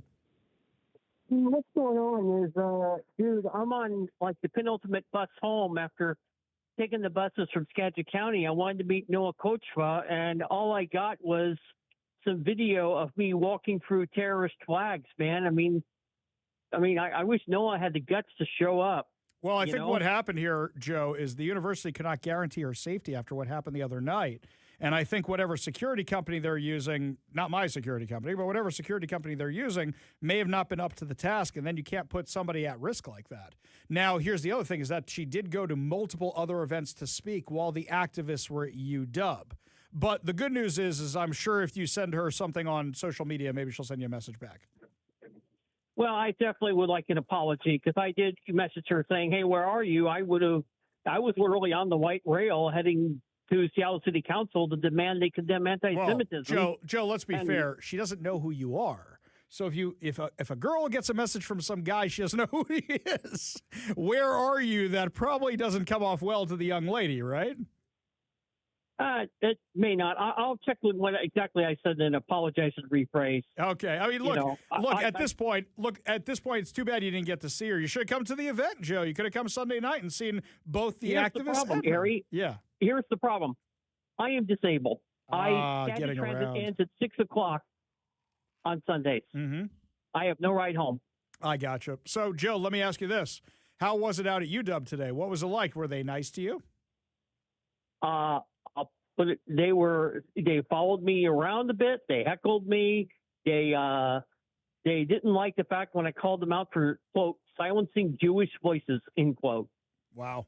Joe, you're a brave man. You're a brave man. You're disabled, and you still went to University of Washington to go head-to-head with the activists. I'm very proud to know you as a person. I know you and I disagree on politics from time to time, but for the last 3 years, in fact, the entire time we've had the show, you are always willing to engage. And even when I disagree with your perspectives, Joe, you're a special person. You know that? Well, thank you, because I really appreciate that after today, because I really went out of my way to try to show my support and, with the capabilities I had. And I definitely would have appreciated an apology for that, because, God, man, these people were just awful. I mean, Bennett and all. Are you there? Yeah, I'm here. We didn't leave. But, Bennett was out there, too. Wow. We should have just put on the Ari Hoffman Show throughout the quad. That would I think that would have really stirred them up to an absolute zany craziness. Joe, God bless you, my friend. Appreciate you being a fan of the show. Thank you. Appreciate everything. Let me see what I can do for you. You want to be part of the show, you give us a call or a text at 206-421-5757. That's 206-421-5757, my friends. So I got to look around at the text line a little bit. We now have the person who makes the Turd Ferguson stickers. We're going to see if we can make a deal for everybody out in KVI. But right now, up next, my friends, lots more to discuss as the show continues, including what's going on with Iran. J.D. Vance and the crew did not leave to go negotiate. Does that mean the ceasefire is about to be on the rocks? We'll give you the latest details when we come back. You're listening to the Ari Hoffman Show on Talk Radio 570 KVI.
Welcome to the Ari Hoffman Show on Talk Radio 570 KVI, your home for the politically homeless, streaming live at KVI.com and the KVI app. If you want to be part of the most dangerous show on the airwaves, call or text the Warrior Injury Law Studio line at 206-421-5757. That's 206-421-5757. Coming up this hour, you can't use cameras to secure everybody for the World Cup, but apparently you can use the cameras on drones. I kid you not. This is the latest plan. But before we get to any of that, got some more breaking news for you right now. Talk Radio 570 KVI. Breaking news on the Ari Hoffman Show. Our amazing listener, Beth, just sent me this email. Earlier in the show, we were talking about how Jim Walsh is coming on the show tomorrow to discuss the hundreds of ballots that were found unopened in Renton next to a dumpster from King County elections. We told you that the U.S. Post Office, the Post Office Inspector General, is looking into this. We also told you the FBI may now be looking into this. The audio we played you from Jim Walsh from the video he posted to social media was talking about how this person who brought them to the Washington State GOP tried to go to the Secretary of State, tried to go to their congressperson, tried to go to everybody, and nobody was doing anything about it. Well, now every single media outlet in town has covered the story. So now the Secretary of State's office is under fire and King County Elections is under fire. Well, thanks to our amazing listener, Beth, we just got the response from King County Elections. King County Elections just released this statement. Election mail found in Renton is under review. Last week, Washington State Republican Chairman and State Representative Jim Walsh posted a video on social media claiming that a box of outbound unvoted ballots from previous elections was found by a dumpster in Renton. Since being made aware of the ballots, King County Elections has been working closely with both local and federal law enforcement, the Secretary of State, and the King County Prosecuting Attorney's Office. Earlier today, the United States Postal Inspection Service took custody of the ballots and is collaborating with the Renton Police Department on the investigation. Because the mail included both out-of-state and federal election mail, Elections is coordinating with the Federal Bureau of Investigations. That's right, it is confirmed. The FBI is now looking into this. Under initial review, the ballots appear to all be outgoing ballots that were not picked up by the voter after being delivered to a private mailbox location. Okay, this is all fine. So now we may get some real answers. Now here's where it goes off the rails. Julie Weiss, who's King County Elections Director, who, shall we just say, is as partisan as they come. She wrote this. Not we're going to get to the bottom of it. Not we're going to figure out what's going on. Instead, she wrote this. Representative Walsh claims to care about security of our elections and the health of our democracy. If that were the case, the responsible thing to do would have been to immediately turn over any undelivered mail to the authorities. This is clearly an effort to push a false narrative about elections and vote by mail. Stop. Stop, stop, stop, stop, stop. You're blaming Jim Walsh for the fact that somebody brought him a box of ballots, which you guys sent out and didn't get back and didn't wonder why? Here's the other thing. If they had been brought to you guys, we know what would have happened. We know that they may have disappeared. Oh, there's nothing to see here. Yeah, we're investigating, and then I would have had to do public disclosure requests. And then down the road, like a year or two from now, we'd have a story for you that King County says there's no harm, no foul, nothing. No, it was just they were sent, and it was bad. And our elections are the most secure elections you've ever seen. You're blaming Jim Walsh for this? You're blaming Jim Walsh for this. This exposes massive problems with our voting system. Huge issues with our voting system. Secretary of State's office has been actively involved in this process, as reminding voters of the proper actions to take if you come into possession of someone else's ballot. If someone comes across an undelivered ballot, they should return it to the sender, said Washington State Secretary of State Steve Hobbs, to cover up what you guys are doing. Is that it? They should be turned over to law enforcement when requested, not opened or posted on social media. Every eligible voter in Washington deserves to exercise their constitutional right to vote. Now that the ballots are in law enforcement custody, an unbiased investigation can take place. Stop. Full stop right there. As far as I'm concerned, this is like marine salvage. You find a boat adrift in the middle of international waters, it's yours. These were in the garbage next to a dumpster. Julie Weiss is really mad. She says, there was no opportunity for fraud here, and holding on to other people's ballots to make a public spectacle is unethical. Stop. Stop right there. Somebody else was holding these ballots. Somebody else found these ballots. Somebody gave them to Jim Walsh, and they are from multiple years' elections.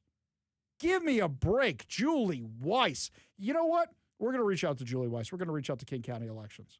I want to hear what she has to say. This is insane. You're blaming Jim Walsh for this? You guys have had problems with mail-in ballots for literally as long as you have had this system, and you have refused to do anything about it. In fact, you have so many disenfranchised voters now, and this is probably exactly what you wanted. They said both the original ballot and the replacement are uniquely tied to the individual, but only one ballot will ever be accepted per voter. Give me a break. We know that's not true. No ballot will ever be opened and counted without first verifying the voter's signature to ensure it was voted to by the intended recipient. Okay, I disproved this the other day with my son. So my son is now 18 years old. He's living abroad for the year. He came home for spring break. I had saved for him, what came in the mail was his voter registration. So his voter registration came in the mail. Did not ask for any of his info, did not require, and provide his signature. So now let's say I move into a new house, and all of a sudden they got a kid or somebody else who is now of age, gets a voter registration thing. I can now register as that kid with a signature that will match every single time. Do you think that's secure? How about my other son who managed to register online to vote here in Washington without providing any ID whatsoever? Do you think that's secure? That is not secure. Not at all. So we're going to take this statement, and tomorrow we're going to have Jim Walsh on the show, and we're going to ask him about the statement. But in addition to that, I'm going to reach out to Steve Hobbs' office. I'm going to reach out to Julie Wise's office. Steve Hobbs has never come on the show before. He refuses to come on the show. Julie Wise, did we have somebody from King County elections not too long ago?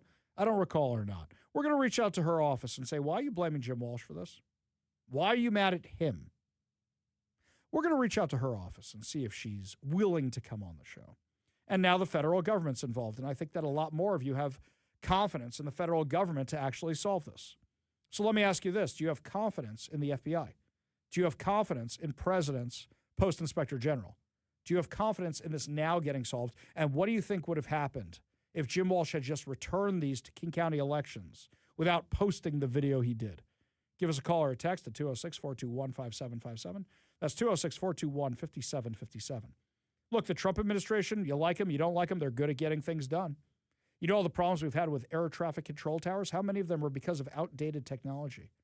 Sean Duffy was on Fox News earlier today talking about he's holding floppy disks. Okay, children, if you don't know what a floppy disk is, the save icon on any program that you use, we used to have disks that we would have to shove into computers to make them work. And that was the latest generation of what you're looking at now. The old ones looked more like square records with a hole in the middle of it. I hate to tell you, but most of our audience knows what a floppy disk looks like. I'm sure they do, but this is for, actually, I would turn that around, sir. No, they don't. They didn't use those on one end. They didn't use them on the other end, my friend. Think about it that way. Yes, the floppy disks. I know, I saw this one time where a kid goes, why do you have a 3D printed version of the save icon? That was great when you saw those little plastic guys.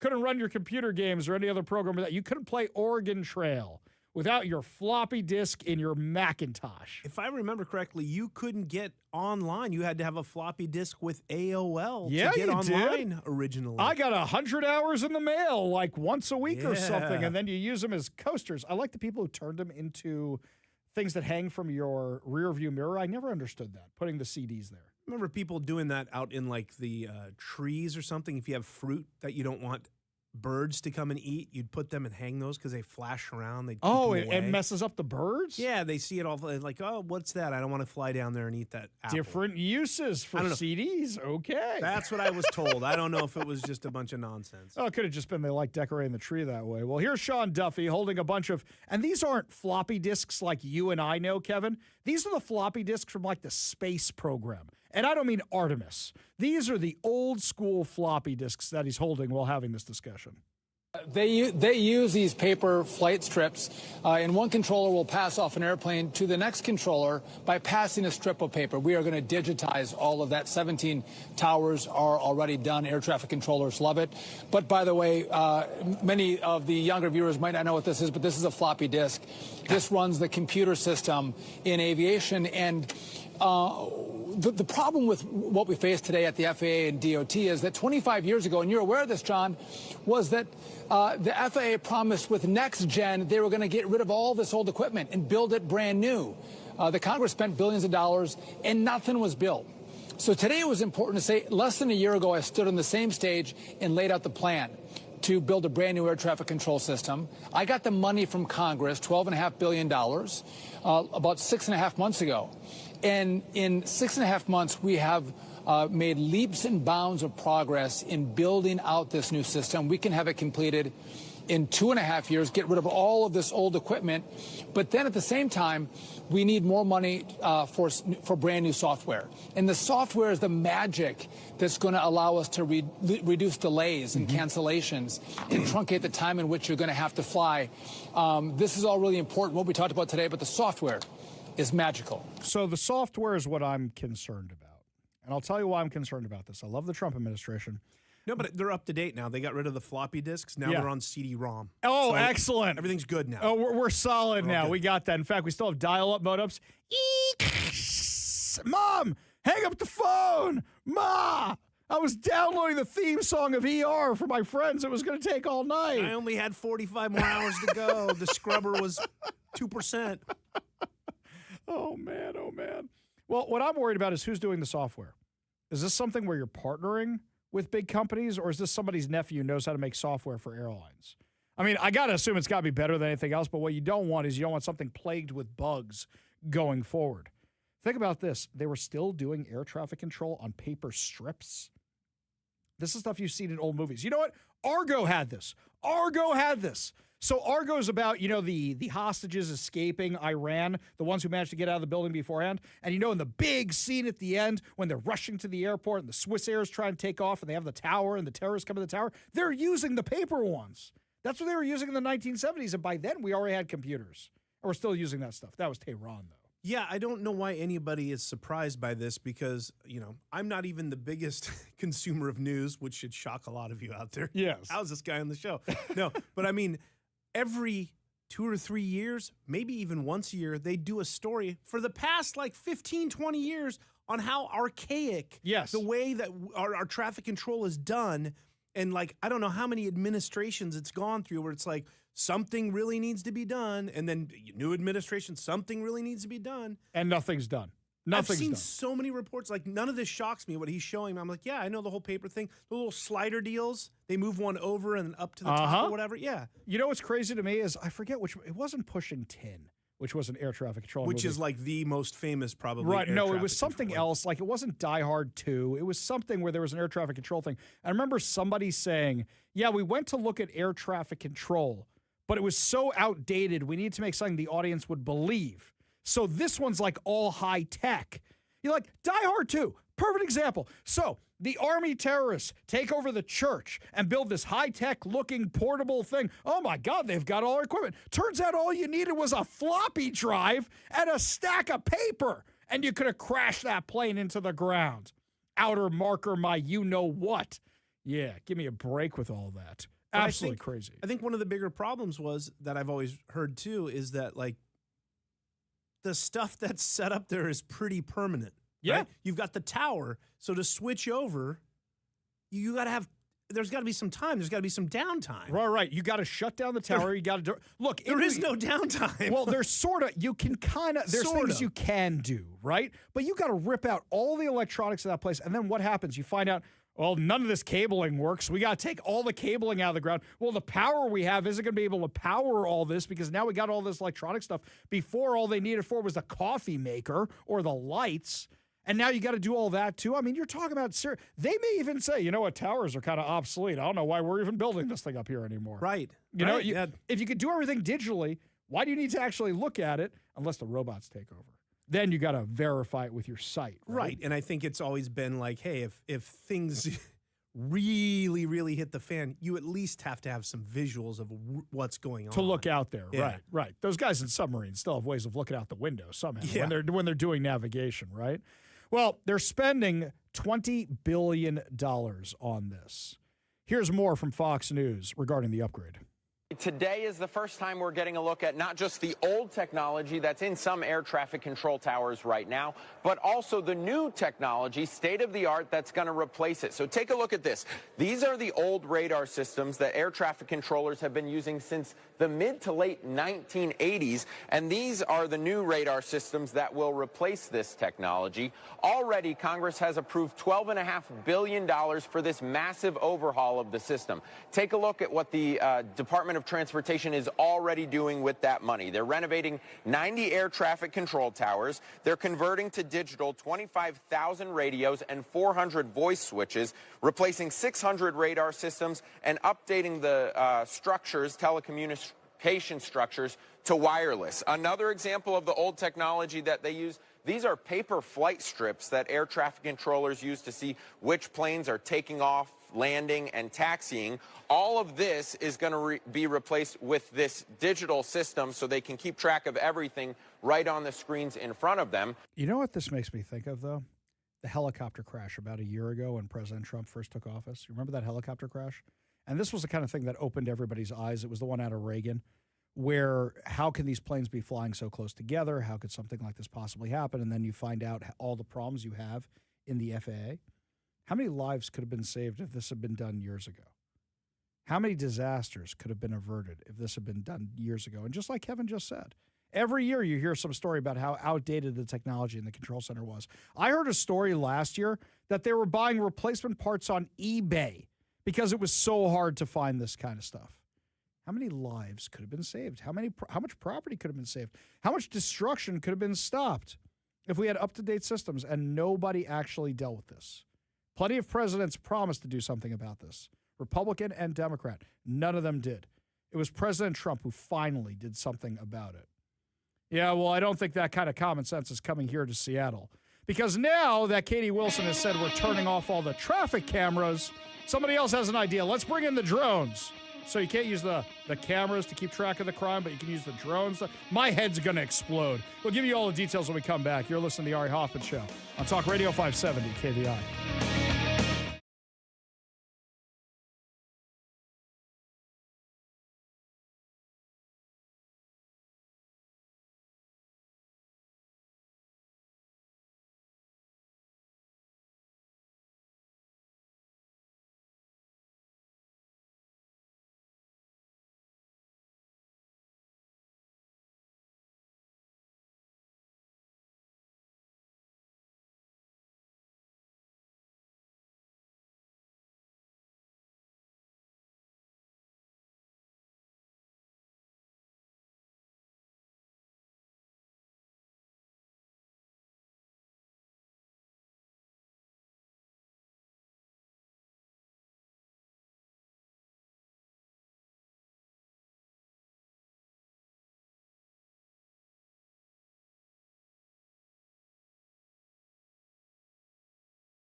Welcome back to the Ari Hoffman Show. Just to remind you, for those of you that missed the keyword at 4 o'clock today, we're having another contest going on right now.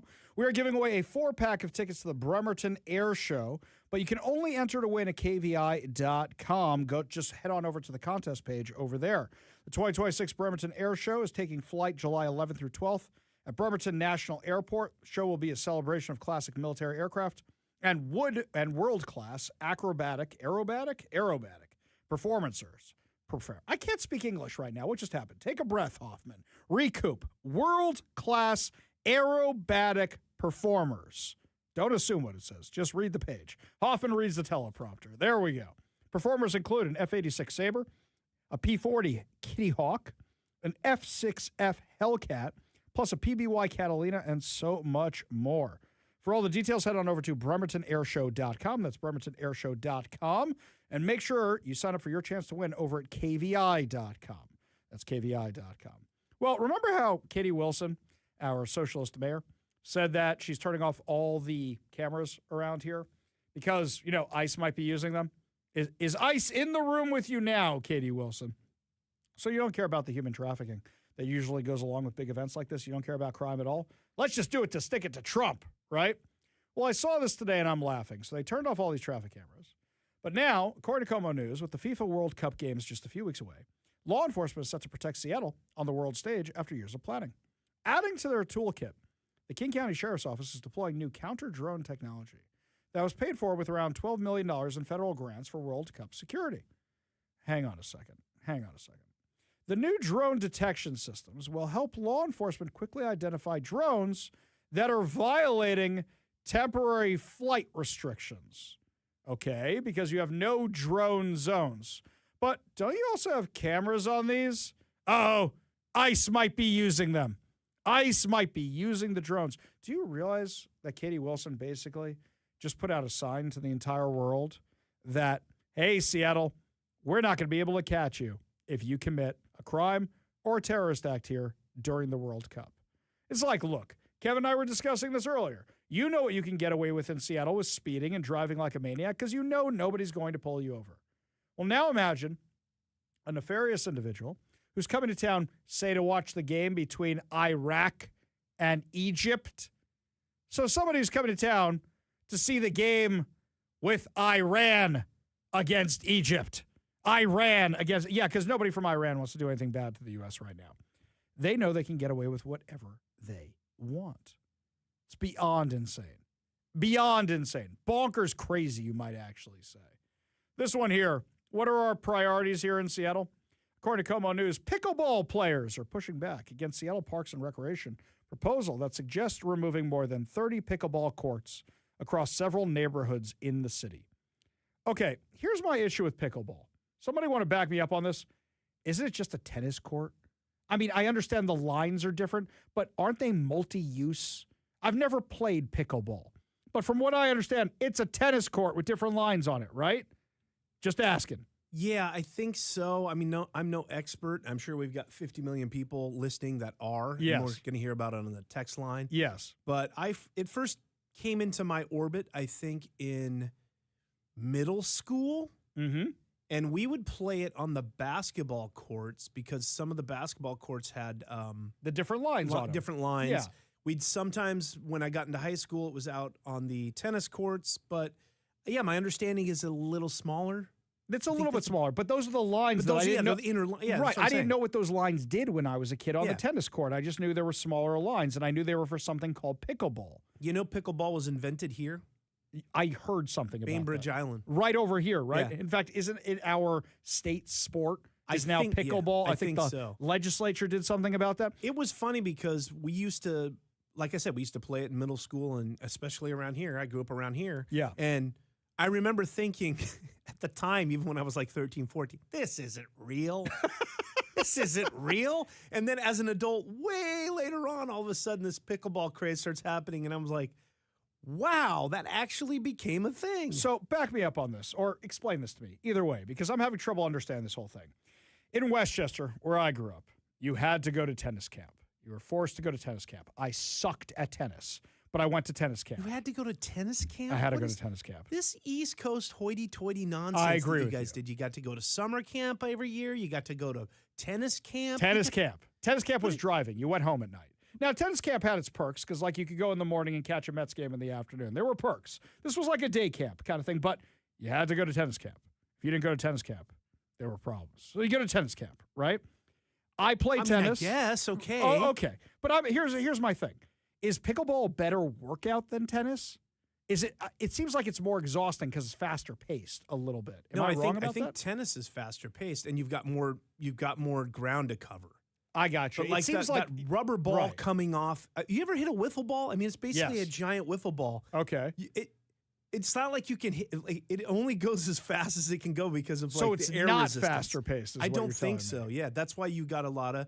No offense, a lot of older people, and I'm one of them. Sure. Where they pick up pickleball because tennis is too much for them, so now they could switch over to pickleball. So pickleball. Okay, so then here's something I need to know. I need to know the death statistics on pickleball because I saw that somebody who was actually a mentor of Charlie Kirk's died playing pickleball the other day, and I go, is that a heart attack? Is that a trip and fall? It's got to be a heart attack. It's got to be something like that. Is that like people our age shouldn't be playing any sports anymore? What are we talking about here? Well, I mean, look, obviously the older you get, the I guess more dangerous it is for your heart rate to go up in some cases. But like you're not going to stop doing exercise because. Oh, I mean, that was my excuse this whole time. I'm getting older, so I shouldn't exercise anymore because something bad might happen to me. Yeah, but Ari, if you don't exercise, something bad is going to happen to you. I think the case against something like tennis and pickleball and even basketball as you get older is you're just begging for your knee to blow out. Yes. Your meniscus, you get some sort of tear, ACL. Yes. Yeah, because you're pivoting and moving quick, it's bad on the knees, it's bad on the ankles. The thing that really got me motivated to lose weight, there's a bunch of things, but one of them was my knees are killing me, absolutely killing me. And I go to my doctor buddy, and I said, "Hey, dude, what's going on here? Like, what can I do about this?" He goes, "Oh, you want my professional medical advice?" And I go, "Yeah, what's up?" And he goes, "You're fat." Mm-hmm. I go, "Excuse me?" And he like, we could talk like this, it's no problem. Mm-hmm. And he goes, "For every pound extra on your limbs, it's like 3 pounds on your body. Or, excuse me, on your body, it's on your limbs. So your knees are like, dude, you used to be 40 pounds lighter. This is exhausting carrying your fat you-know-what around. Can you lose some weight, Shamu? Can you do that for me?" And he goes, "That's why your knees are killing you." I went to try go bike riding the other day, and my knees are just absolutely killing me. And there's nothing wrong with them. It's just I'm overweight. So this is something that I'm motivated to do now. Yes, so good for me. I'm just debating this pickleball business, but I hear it's hard to get a court. So now they want to get rid of all the courts that we have, or a whole bunch of them here. As popularity of pickleball exploded during the pandemic, Seattle's Park and Rec added pickleball court lines to numerous tennis courts to create shared use or dual courts. Now under a draft racket sports strategy, the city is looking to remove those lines and more clearly separate tennis and pickleball facilities. So it's not so much they're getting rid of them. It's more they want to have, here's your tennis courts, here's your pickleball courts. Now, for me, I think that's especially stupid. If you want to build more multi-use courts, go ahead. But what if pickleball's a fad? Right? Yeah, well, here's the other thing that I don't know if this mentions this as well, but there's a big sort of a movement of people that like tennis who did not like the pickleball. Uh-huh. They don't like the fact that this thing became so popular, it started invading their courts, and now they couldn't find a place where they'd have open courts to play tennis at. Right. And there was some stories that were out there that oftentimes, because of something like pickleball, it has saved a lot of these places that relied on tennis for so long, where they finally acquiesced and were like, look, we're leaving money on the table if we don't paint this stuff, these lines, and have the pickleball people come in, because everybody wants to play that right now, not so much tennis. Right. And also, I think it's also cheap. It's cheaper. I think the equipment, I mean, now I'm sure they got some crazy expensive equipment. Yeah. But the equipment was cheaper than tennis. Those rackets are $1 gajillion. I think I still have my racket, my tennis racket from tennis camp, because I'm like, I'm not throwing this out. I don't care how old it is. I know what I paid for this sucker. Yeah, if you want a good one, it's like golf. Right. These are the expensive people's sports. So these are expensive things. Now, I'll say is that the tennis people are probably also upset because I know that oftentimes I'd go past the tennis courts and nobody was anywhere within range of those places. So they're probably, the few people that are left to play tennis are probably like, hey, we want our tennis courts back. Pickleball people are like, move aside, old man. We're the wave of the future. Or move aside younger, middle-aged people. I don't know. Old people, and we're the future. Yeah. Either way. Well, anywho, drama over the. Soon you're going to see a knifing over the pickleball courts, a shooting, a dispute over pickleball versus tennis led to a shooting on a court. What is leading to shootings, actually, is the homeless situation around here. And up next, my friends, Fox News had another special talking about everybody's favorite city, Seattle, and how Homeless First is failing.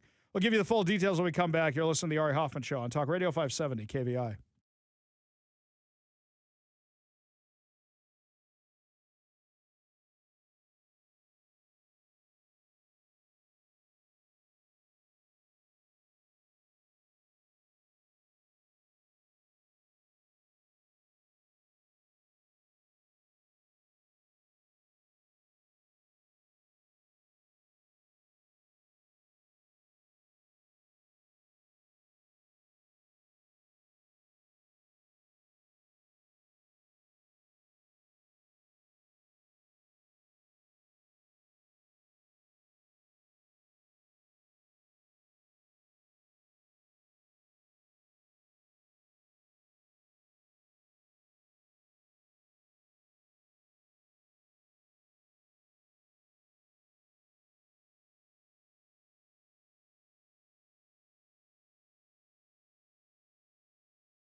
Welcome back to the Ari Hoffman Show. Just a reminder so that you never miss a minute of the show, sign up for our podcast on whatever your preferred podcast platform is. We've been switching over podcast platforms, so now we probably shouldn't have those tech issues some of you were having a while ago. Make sure you sign up, make sure you rate, make sure you share while you are over there. Fox News back in Seattle, because Seattle makes international news for all the wrong reasons. Fox News was here talking about the rise of socialism in Seattle in the second part of their multi-part series. The first one featured yours truly, talking about Katie Wilson, her anti-police rhetoric. Well, this one is about the failed housing first model. Now, what I like about what Fox News did, they didn't just go along with Jonathan Cho and Andrea Suarez. I mean, they did do that. They also went to people like Sean Scott, the socialist member of the Washington State Legislature who represents Seattle. And what's funny is you hear him in this video talking about how awesome everything is and how good. Oh, we still got to solve it. Well, is it socialism's fault? No, of course not. Here, we're going to do some bits and pieces of this with commentary here. Give a listen. I keep seeing the same recurring types of crime. I see homeless encampments being moved around. It's been really tough, and we're not seeing any real good solutions. We have a new mayor in the city. I'm hoping she's going to step up and do something different than the last mayor, and it just hasn't happened yet. We're all a little worried about what this current administration will bring. I think it all goes to the experience of what does the average business owner or person in the neighborhoods are able to see. Do we feel safer? And to all those who opposed my election and are skeptical of my leadership. Katie Wilson, a first-time candidate with no political background. I'm very aware that there is anxiety and fear in some circles. Standing up to Trump. Seattle, where you have a liberal/communist mayor. I say tough luck. Does not have any experience. A new era of leadership. I say this is your city too. As a progressive and as a socialist, I believe in good governance.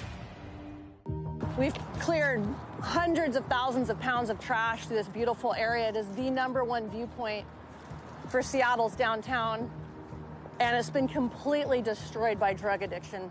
My name is Andrea Suarez. My title is founder and executive director of We Heart Seattle. In one afternoon, we picked up several hundred pieces of foil in the off-leash dog park, near the children's playgrounds, and the memorials and the pagoda that's over here as well. Every one of these foils, was a pill. It could have been a potential overdose. You can see there's needles as well. And oftentimes we'll find that the drugs are still rolled up in the foil and they get dropped. And we've had several hundred cases of overdoses and poisoning of infants and dogs. King County Behavioral Health is now handing out paperwork on how to reverse an overdose of your dog. That's how bad it is. That's how prevalent this is in our shared spaces. There are new questions tonight after a homeless encampment in West Seattle was swept, despite Mayor Katie Wilson's promise to take a different approach. I'm talking to people around the city, and they know. They say, okay, there's an encampment in my park. I don't like it. The city's going to sweep it next week, and I know they're going to be back the week after. So what we're doing now is not working. The city. Okay, we're going to stop there for a second. So then if you said all that wasn't working, why are you still doing it? You said sweeps didn't work. You stopped that encampment sweep out in Ballard before a few days later going ahead with it, probably to satisfy your activists. I have long contended that what I think is happening is that Katie Wilson is doing whatever she can so that the World Cup looks good. The 50,000 tons of trash and needles and sharps they've removed, they were fine with it beforehand, but now that the World Cup's coming, let's clean up Seattle. They keep clearing these homeless encampments out of parks, and guess what? People keep on coming right on back. What they want is they want to be able to say, look how beautiful our city is. Look what we did for the World Cup. Wasn't it amazing? People like Ari Hoffman, Jonathan Cho, Andrea Suarez, they're all a bunch of liars. That's what they want to be able to do. And then the second the World Cup's over, it's going to come back with a vengeance. Like I told you earlier in the show, I already see RVs that are being swept out of SoDo, and you go, how do you know they're the same RV? Some of these are very unique. They're now over in Georgetown. I can tell you exactly where they are. You want to go check them out. They even have garbage cans being delivered to them by the city. So what does socialists like Sean Scott say about all this? His policy for at least a decade has been to spend upwards of $10 million a year on homeless encampment sweeps. That is the policy of the current mayoral administration. It is the policy of mayoral administrations going back to at least 2017 in the city. So I would ask people whether or not you feel that the policies with respect to criminalizing homelessness are working. Okay, first of all, let's do this. That is a lie. It is not criminalizing homelessness. It goes, you don't have to go home, but you can't stay here. And the problem is they don't get them into services. They don't actually arrest the felons who have multiple warrants out. And they just say, you can't be here, but if you go over there, it's going to take us another few weeks till we can clear that spot, or that spot, or that spot, or that spot. We're not criminalizing the homeless. And here's something else, Sean Scott. If a relative of yours, God forbid, was out on the streets, would you want them living in a tiny home? Katie Wilson, if God forbid, a relative of yours was out on the streets, would you want to shove them in a tiny home? Would you want to say, oh, it's compassionate to leave them sleeping on that tent on a sidewalk? I think not. I'm Washington State Representative Sean Scott, and I represent the 43rd Legislative District in the Washington State House of Representatives. If you're somebody who's paid attention to Seattle and the work that has been done over the years to try to house some of our houseless neighbors, I think what you understand very clearly is that criminalizing houselessness is a recipe for continued ineffectiveness on this issue. Nobody's actually criminalized anything. And in fact, if we did threaten people with jail because of drugs, treatment because of mental health, get them into institutions, or actually arresting the felons that are committing the crimes on the streets, then maybe things would be better. He has no plan. What is his plan? Oh, we're going to build more housing. We're going to build more housing, more tiny homes. We'll just shove more people inside. Well, they're not accepting services. You got to force them to go? That's not going to work out. You guys have tried that before. Just saying, oh, it's just a house first. No, you're saying there is no price for that house. You want to go there and do drugs? Fine. You want to go there and be a felon on the run? Fine. You want to go there and be an illegal immigrant? Fine. No problem. We'll let you do whatever you want inside these houses. We're not going to touch it. And that's why Housing First is a complete failure. A complete failure because there's no strings that go with it. There's no we expect you to get a job. There's no we expect you to get treatment. It's just, well, actually, like our friend Art was saying yesterday from Battlefield Addiction, it's like the aunt that takes the kid in who's a drug addict because they feel bad for them. The kid hasn't hit rock bottom because of the city of Seattle. We go to the Warrior Injury Law Studio line, take a call from Chris in Bonnie Lake. Chris, what's up, man? Hey, buddy, it's your fellow April 12th. You keep giving out my birthday. Somebody's going to hack my identity sooner or later. What's up, man? Right. Dude, so you know this. I'm just going to repeat it. We really, really, really need to quit using the term homeless. Yeah, you're not wrong. I mean, what do you think? Vagrant? Taxpayer subsidized drug addict? What do we go with? Drug addict. Okay, so then that's what we're going to do. Addict. It doesn't roll off the tongue as easily, but I say taxpayer-funded drug addict. Does that work? Yeah. Okay. That's perfect. Taxpayer-funded drug addict. Taxpayer-subsidized drug addict. And that's what we'll call the housing as well. Appreciate the call, buddy. Appreciate you being part of the show. You want to be part of the show, give us a call or text at 206-421-5757. That's 206-421-5757. Only good news to wrap up the show. Your good news headlines put a smile on your face heading into your weekend commute. You're listening to the Ari Hoffman Show on Talk Radio 570 KVI.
Only good news to wrap up another amazing episode of the Ari Hoffman Show right here on Talk Radio 570 KVI.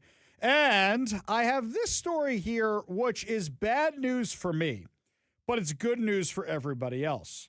The New York Mets are once again a laughing stock in the entire country. What's going on? The Mets have lost 11 games in a row. No team has ever made the playoffs after losing 10 games in a row. So a lot of people are saying, oh, the season's over and it's April. There's a lot of games left to play, but I don't have a lot of hope. The problem was the Mets gutted their entire team in the offseason. There's a lot of theories why. But they didn't get anybody to really replace them. They still don't have a first baseman. The coach isn't doing well, and it's all bad news everywhere. So us as Mets fans, we're very, very used to this. Mariners fans know what this is like. Sometimes you embrace the garbage. Sometimes you embrace the suckiness. So now for me, hey, if we're going to do a streak, I want a streak done right.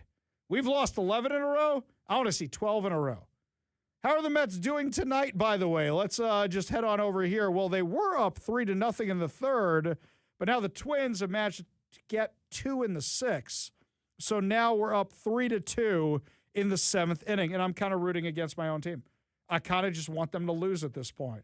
There's so many things they've done that have pissed off so many of us. We're all just like, yep, just take the loss, man. You know you're the only one that cares about that listening. Well, hang on. I'm going to make this better. Here's why. Well, you better. I'm about to make this better. You're talking about the Mets in Seattle. We don't give a rip. I'm about to make this better. We want them to lose.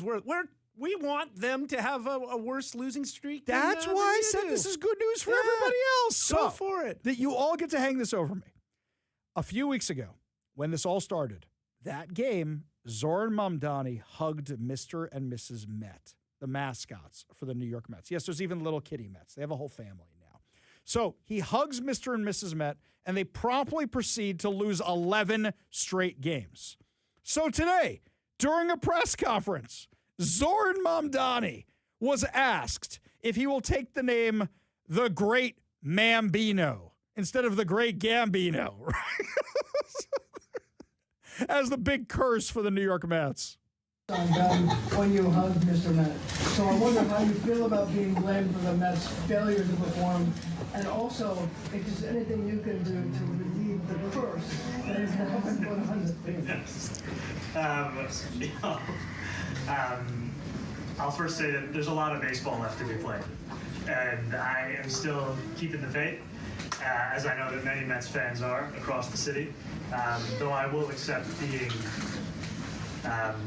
being addressed as Mayor Mambino for the day. So is there anything that you can do to help them? I mean, can you wave a magic wand and say the curse is gone? I will keep my fingers crossed, as every Mets fan does, and I think that this is part and parcel of what it means to be the mayor. You take it in stride. Okay, this reporter sucks. Because you know what I would have used that as an opportunity for? The Babylon Bee had a great headline the other day about all this. The Babylon Bee says, Zoran Mamdani instructs other teams to redistribute their wins to the Mets, which I thought that was great. I thought that was really, really good. But it would have been here, it would have been like, who's your favorite Met? You claim you're a Met fan. Who's your favorite Met? Who's your all-time favorite Met? Who's your favorite Met from the 1969? Because Zoran Mamdani's never honest about anything. Ask him from 1969, who's your favorite Met? When did you start following the Mets? What was your favorite game you went to with your family in Uganda while you were growing up? I would have had a lot of fun with this. I don't like the people who are fake. I don't like fake. You could say I don't follow baseball. You could say that. I do not believe for 1 second this guy is a fan of the Mets or the Yankees, for that matter. If you want to see something really funny, I got this social media post of this one guy, Sid Rosenberg. He's now so mad that he has now switched over and become a full-on Yankees fan. As mad as I get at the Mets, that day will never come. Somebody said to me, I think it was my wife, she said, what would you do before becoming a Yankees fan? I said, I will get one of those teal jerseys, and I will grab a trident, and I will cheer for the Mariners more than anybody else before I would ever become a Yankee fan. You should really just do that anyways. Why would you even hold on to the Mets now that you've lived here longer than there, right? No. One more year until One then. more year. One more okay. year. One we more will year. accept you. We will accept you. It's time, dude. It's time. Just bring it on over. Embrace it. Embrace it. Not my jam. That's going to do it for us today. We'll be back tomorrow with more insane stories, more exciting guests, more opportunities to try and convince me to become a Mariners fan. You've been listening to The Ari Hoffman Show on Talk Radio 570 KVI.